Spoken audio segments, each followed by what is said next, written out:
Hey everybody, I'm Zach. And I'm Jesse. And you're watching In Depth. On Now You Know.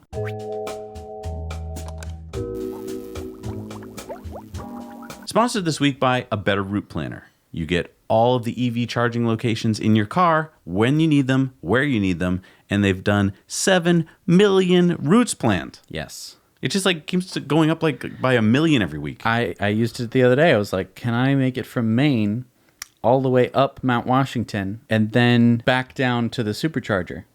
And I guess it worked. I had to change my route because I realized I couldn't do that in a day, but I did it.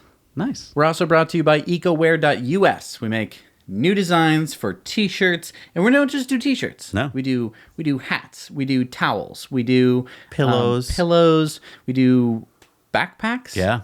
Fanny packs. All sorts. Flip-flops. And if you're like, oh, I like that design, but I wish it wasn't on a t-shirt. I wish it was on a sweatshirt. We do that. We do all sorts of different things, and every single item is carbon neutral. It has been offset. So from the planting of the cotton to the printing of the shirt to the shipping it to you, from you washing it, and then finally throwing it away, completely carbon offset. And then on top of that, we plant a tree, so it is carbon negative. Yeah. And I like the quote there. It's an Elon quote. Yes. See if you can read it.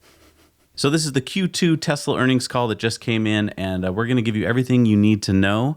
Also, our takeaways from it, so let's get right into it. All right, so the good news. Let's start with the good news. 19% automotive gross margin, which for cars is pretty damn amazing. I know everyone's like, oh, it should be 25%, but what cars based have on 25%? based on what? Exactly. Besides Tesla's past performance selling, the Model S and X. Exactly. The Gigafactory 3 in Shanghai is on track for the end of 2019. In Q2, Model 3 deliveries reached an all-time record of 77,634.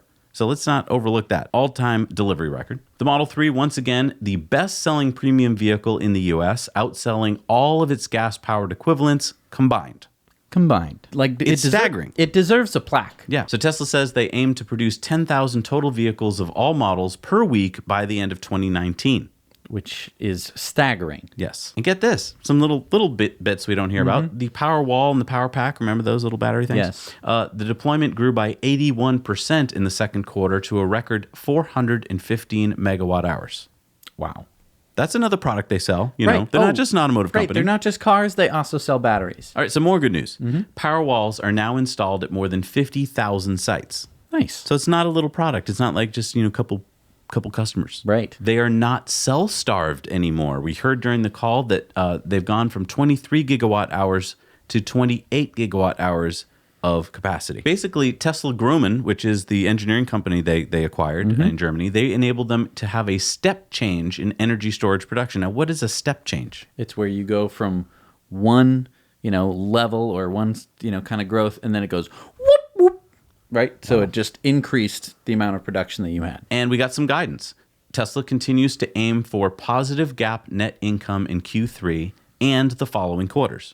So 2019 CapEx is expected to be about $1.5 to $2 billion, which is a reduction from prior guidance. So they're not going to be spending more and more cash. They're going to be spending less. But let's get to the inevitable bad news. Yes. Tesla had a GAAP operating loss of $167 million and a GAAP net loss of $408 million, including a $117 million one-time restructuring and other charges sort of thing globbed in there. Right.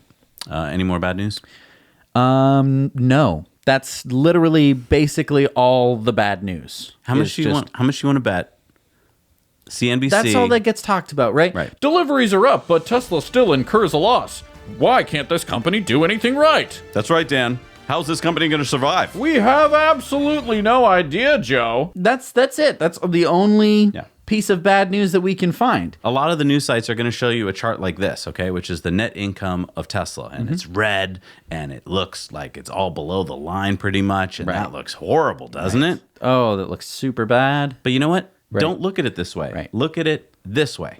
Right. Same basic information there, except we're adding some information. So blue here is revenue. Let's look at that for just a second. What do you see as a trend going on with the revenue there? So, if you just drew a line, you'd see that revenue is going up, which is just generally a very good thing in any company. And it's crazy going up. We're talking, $6.8 billion of revenue. Like, what? Right.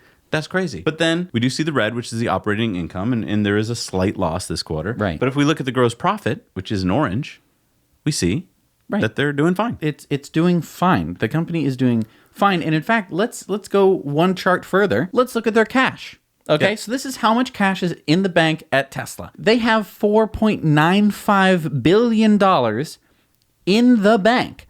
Their cash went up. Now, you're going to have to explain this to me because it's good that the cash went up. I agree. But if they had a loss and not a profit, how did the cash go up? Yeah, they had $2.2 billion in the bank at the end of Q1, and now they have $4.95 billion. So I hear you saying like, well, where? Because they had a loss of $408 million net. Right. So how did it go up? So $2.4 billion was a capital raise they did this quarter, and so that got put into the bank. So that's not from revenue. That was just put into the bank from a capital raise. But it's still cash.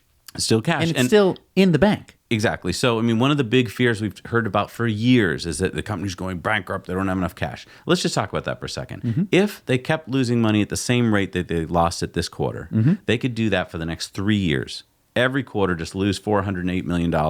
They'd have a 3-year runway. And this is assuming that last quarter happened again and again and again and again and again. That does not take into account increases in production. It does not take into account Model Y production. Right. It does not take into account the Shanghai Gigafactory, right? This is basically the worst case scenario you could go for would be like this quarter, but again, for forever, Tesla would still be a company for 3 years. They'd be able to live off their cash reserves for 3 years. And we're going to find out why later in this episode, why I think they have that $5 billion in cash. On an earnings call, you usually get Elon in the beginning telling you some stuff that he thinks is going on with the company. Then you might hear from, Zachary Kirkhorn or JB Straubel or somebody. And then they get into questions from investors. And we got the say.com questions this time. We got some analyst questions.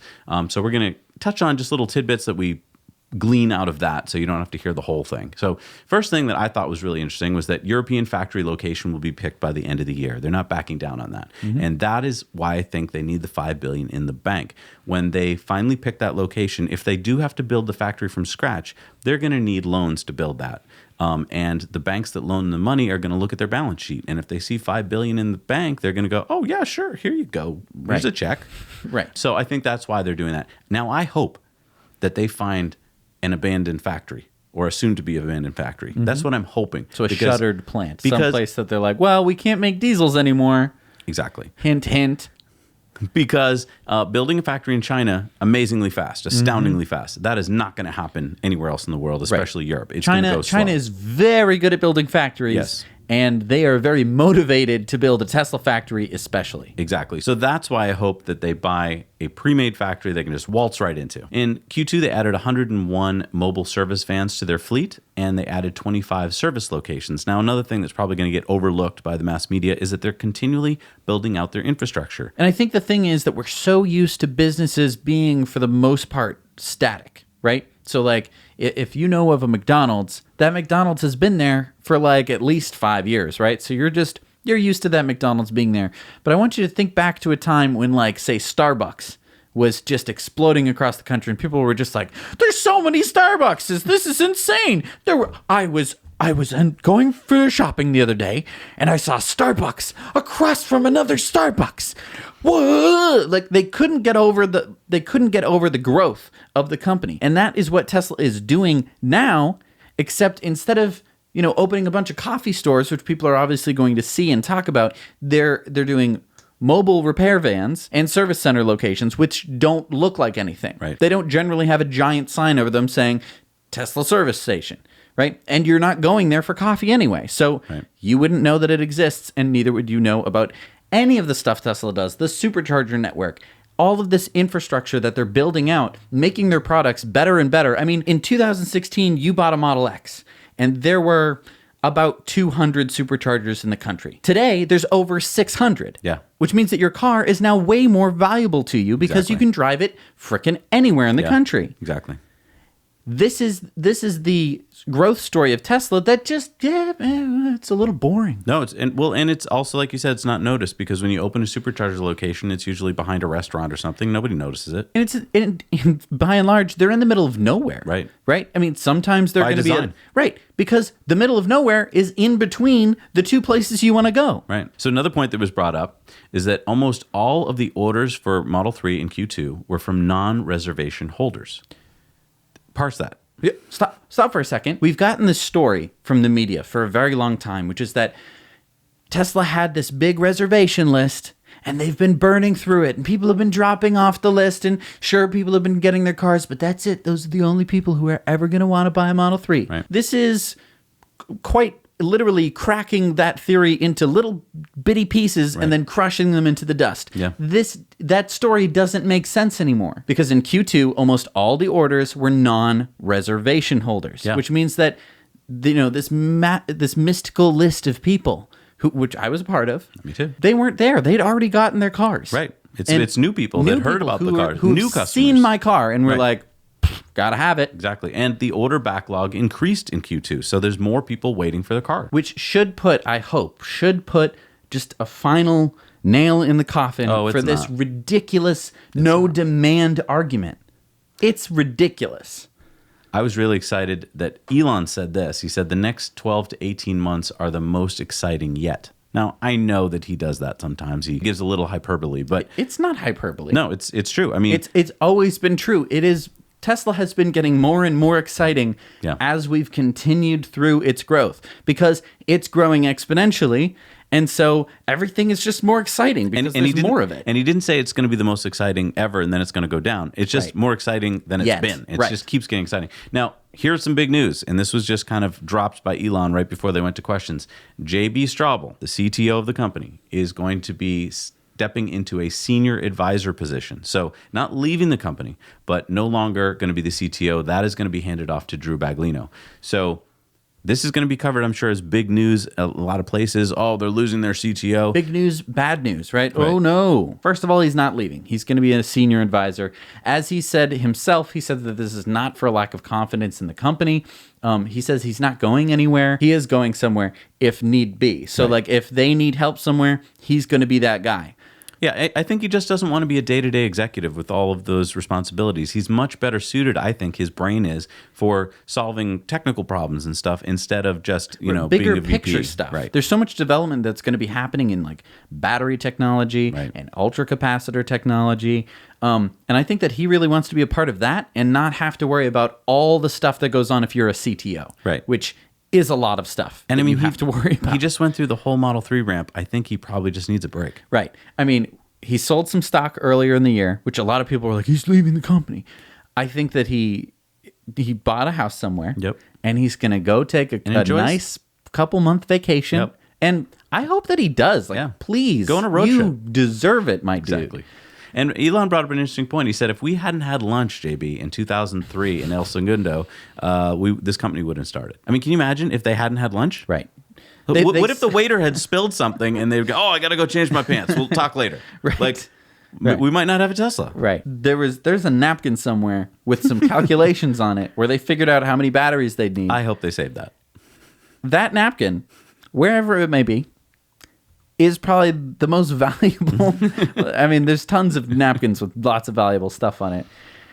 It'd be so fun to be a napkin. You'd be like, am I gonna have important things written on me, or am I just gonna be thrown? All right, so then on a question from say.com, Elon let this one out, which is really important. In answering a question about being supply constrained, he said that full self-driving is an important part of their margins. So this is something few people really grasp. Mm-hmm. Can you explain this to me? Why is full self-driving, FSD, an important part to the margins on the car? Well, usually when you sell a car, you sell it, you sign the paperwork, you're done. The car has been sold. And so then you can look and say, okay, so we built the car for $5 and we sold it for $10, so that's a 100% margin.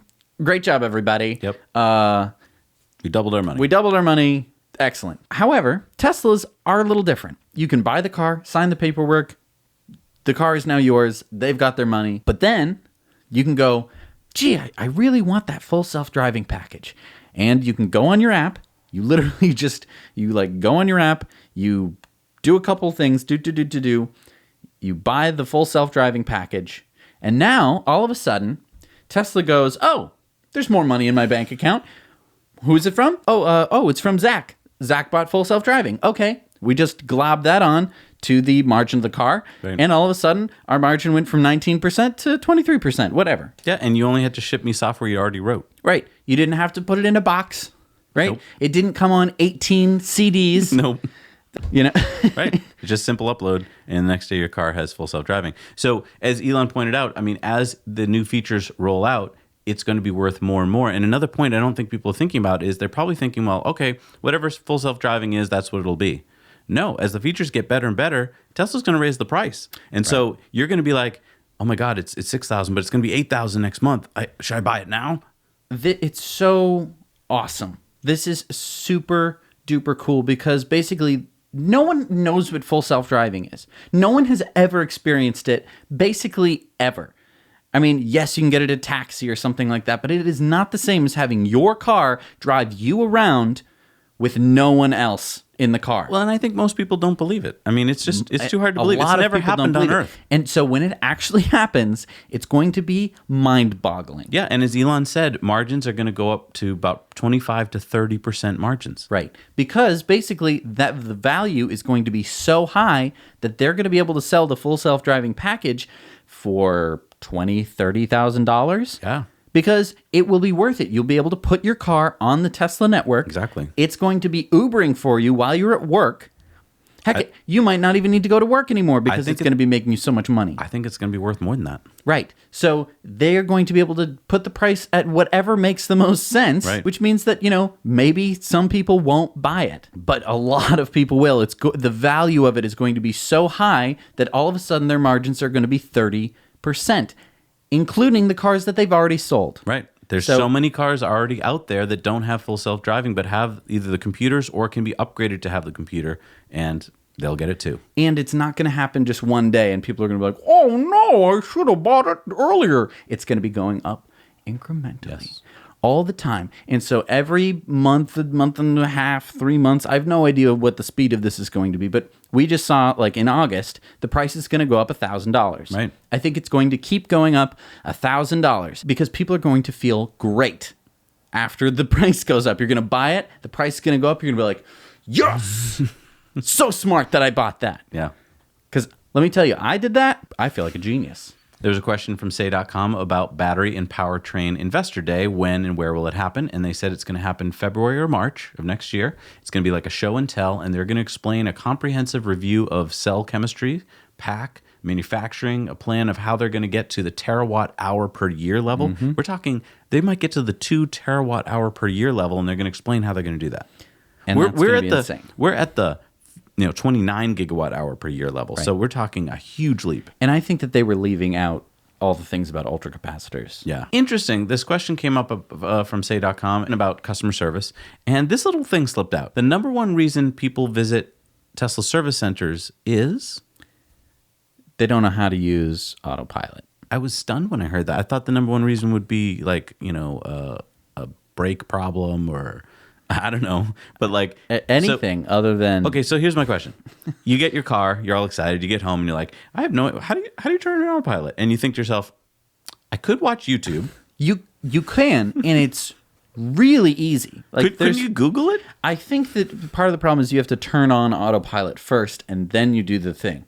Oh, so they don't know that it's a setting in their menu. Setting, and people are so afraid of settings. I get you. I am too. Don't I'm one be of them. afraid of settings. I'm one of them. First thing you do, as soon as you get a device, play with it. Go through all the settings. So mess up the device. But here's the thing: if this is the number one visit to the service centers, fix that. There's got to be a way to solve the problem. Send you a YouTube video. We'll make the YouTube video, Tesla. If you want us to make a YouTube video on how to use autopilot, got you covered. All right, this question came in. This one was funny. Oh, this was from say.com. Yeah. What is the new Lathrop facility? Now, if you're not clear on this. Lathrop, California is about an hour away from Fremont, up over the mountains. And we've been conjecturing for a while that, what is this big? It's a huge building. It's big enough to be a factory, but yet it's got plenty of distribution points for trucks to pull into. So we know that right now it's a distribution center. Or it's called that at least. Right. But we've conjectured many times that this could be a factory. Anyway, when the question came in, here's what they said. Nothing major.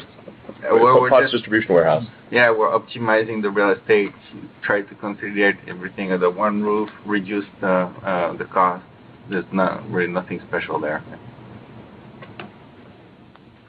Okay, thank you. Lathrop facility? Yep. Nope. That's just a distribution facility. Yep. That's all that is. Nothing very interesting happening Don't there. Look here. Look over there. It was like as if when you're a kid and you're having a sleepover and you're playing a game under the covers and then your parents come in. You're like, nope, wasn't playing a game. We're going to sleep right now. We're just sleeping. Hey, what are you guys doing in there?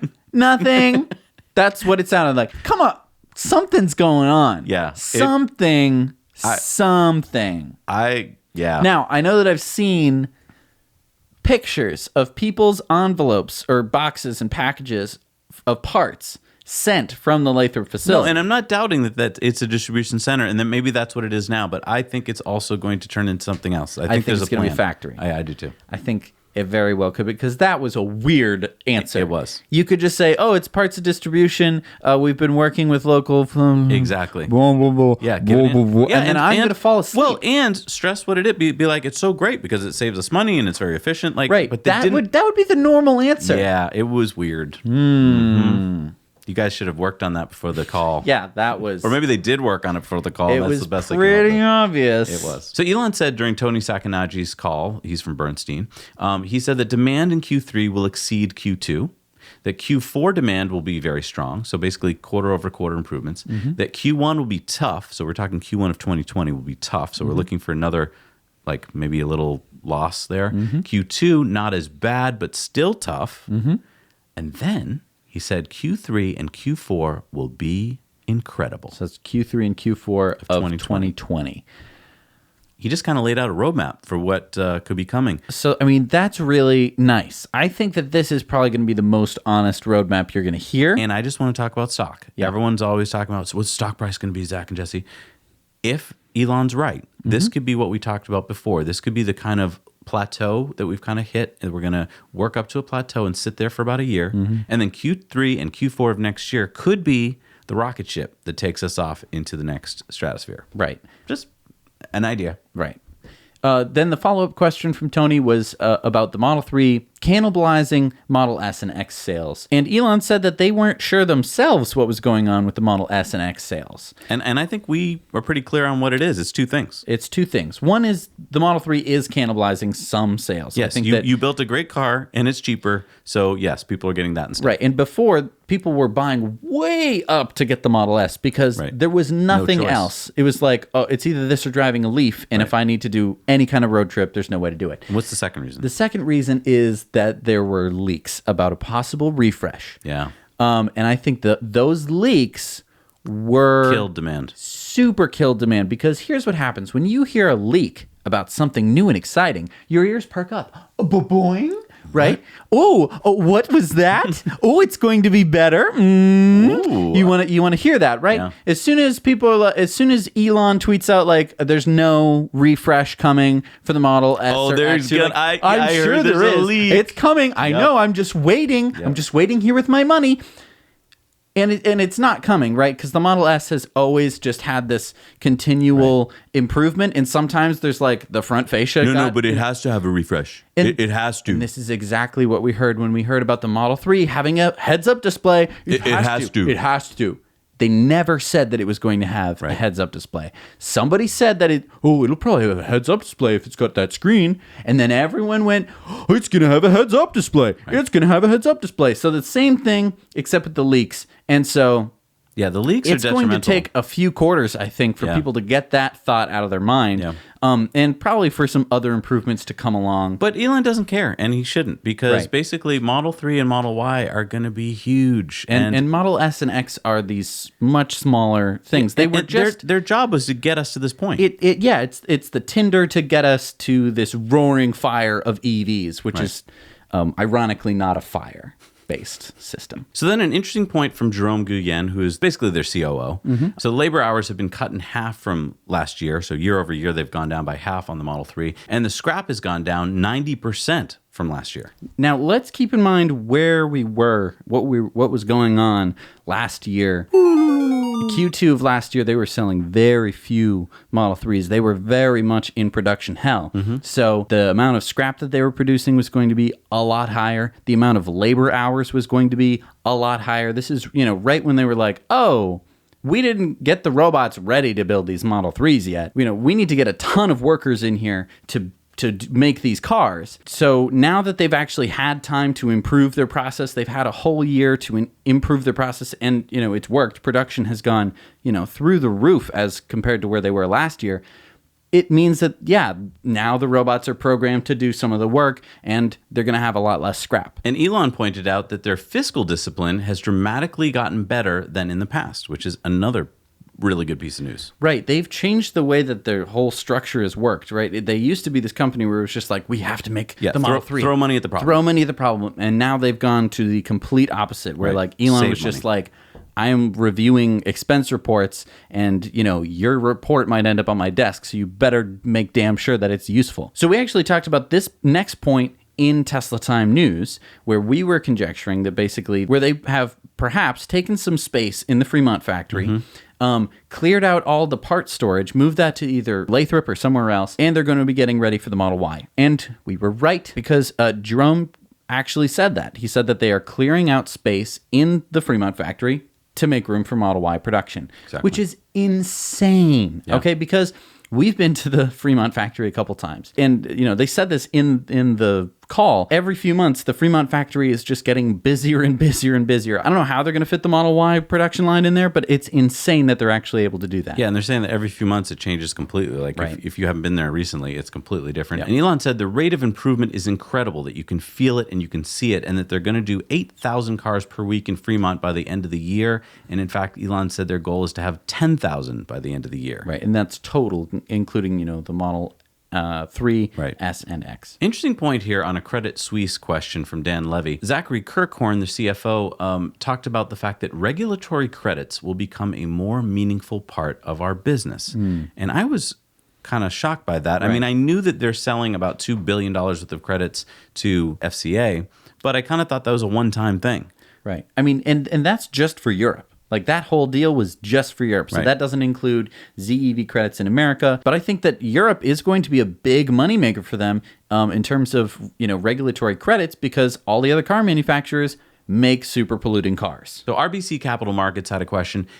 Is the full self-driving suite going to be available to offer in China and Europe? And Elon said it'll be everywhere except Europe.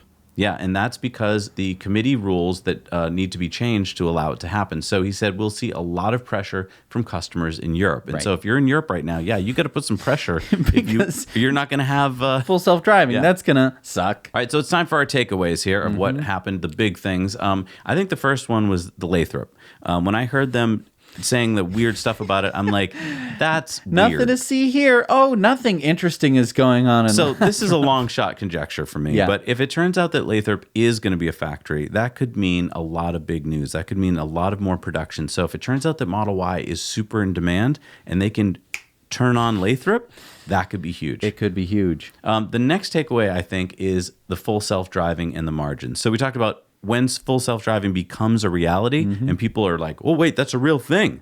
Right. I want that. I need that. And that can happen at different levels because, I mean, there's going to be different levels of full self-driving that get rolled out. I mean, the first one that's going to get rolled out real soon is going to be enhanced auto summon. Yeah. Where your car is going to come driving out of the parking lot to come meet you at the front door. That's going to be really cool because let me tell you, if not just for the pure utilitarian factor of it, it's going to be really cool. So I know not a lot of people are going to want to spend, $6,000 or $7,000 on something that's just cool. But if it also means that you're going to have full self-driving in the future, if as soon as you can see your car driving around the parking lot by itself, I think that the dream of full self-driving is going to dawn in your head. Well, and that's the beauty of this. As each new feature comes out, it'll be worth something to more people, and so more people are going to buy it, and the margins are going to go up and up and up. Right. Tesla basically has a bunch of different lines in the water. Yeah. Right. And so at any moment, as soon as the price gets good or the features are good enough, they go, oh, we got something. Oh, yeah, another, thousands of dollars on top of a car that they've already sold. They didn't have to do anything except update software. Yeah. It's going to be huge for them. The next big one for me is Q3 and Q4 of 2020. I know it's a ways off. I know that we have short attention spans. We're only thinking of the next quarter, but I think this is when a lot of amazing things come together for Tesla. You're going to have the Shanghai Gigafactory pouring out Model 3s in China. You're going to have a European factory that's either going to be up and running or soon to be up and running. You're going to have the Model Y out. You're going to probably have the pickup truck. Everyone's going to know about it. The semi. I mean, so many things are going to be happening. I think it's going to be kind of the unstoppable period, and I think that's why Elon was so excited about talking about it. And the next thing is $5 billion of cash. Yeah. This is the most cash that Tesla has had, as far as I can tell. It's a lot of cash. Yeah. It can either be, security for securing loans for the European Gigafactory. Yep. It could be used to pay for the European Gigafactory Sure. if you're actually being profitable by that point. You could weather the storm of some kind of global recession that we've been hearing about for the longest time. You could use it to just weather poor sales. The company could last 3 years at the current burn rate, according to the last quarter. Yeah. I think that's huge. That's something that's like, Tesla's going to go bankrupt. No, it's not. And the final point, I think, is the confidence in the Model Y. It is going to be bigger, according to Tesla, than the Model 3. And all indicators point to that. You have a vehicle that is in a segment that is the biggest segment. Right. You haven't had it in that segment before. Right. And it would be one thing if we were like, I don't know if they're going to be able to pull it off. They're going to pull it off because it's basically a Model 3. Exactly. With more room and a hatchback, Right. which is all anyone ever asked for. Yeah. Is that is the electric car. Okay, lots of people go for the Bolt. Why do they go for the Bolt? It's because it's a hatchback. And a lot of people go for the Model S. Why do they go for the Model S? It's also a hatchback. Yep. A weird sport back kind of design. Right. Suddenly you're going to have the Model Y. I think it is going to be the car. I love the Model 3. The Model 3, I love it. I love it. I love it. The funny thing about the Model Y is there was so little time that we spent thinking about it. We went to the event, people talked about it for a week, and then they stopped talking about it because it wasn't right there in front of them. And it wasn't exciting. It was not. It didn't look different than the Model 3. We've talked about this before. They should have put like a unicorn horn on it or something. I don't think they needed to. They don't need to, but nobody knows that yet. Right. Right. This is the This is the secret of Tesla. Right. This is their secret sauce, just like with full self-driving and everything else that's come out. No one knows it until they know it. It just when the Model Y hits, everyone's going to be like, "Oh my gosh, I love this car." They didn't ask consumers what they wanted necessarily. I mean, of course, people want a crossover kind of car, but I don't think most people think that they want the Model Y right now until they get in it. It's the same thing as, if I had asked people what they wanted, they would have told me a faster horse. Right. It's the exact same thing, and Tesla is very, very good at doing that. At being like, no, this is what you want. You're like, I do want that. Thank you very much. The Model Y is going to be that. Full self-driving is going to be that. This was a great earnings call. The only bad news was the profit, and I'm sure that's what's going to get the most takeaway. But you guys that are long, you know this. Stay long, stay strong. Everything's looking great. Yes. Thanks so much for joining us, and we'll see you next week. Now you know.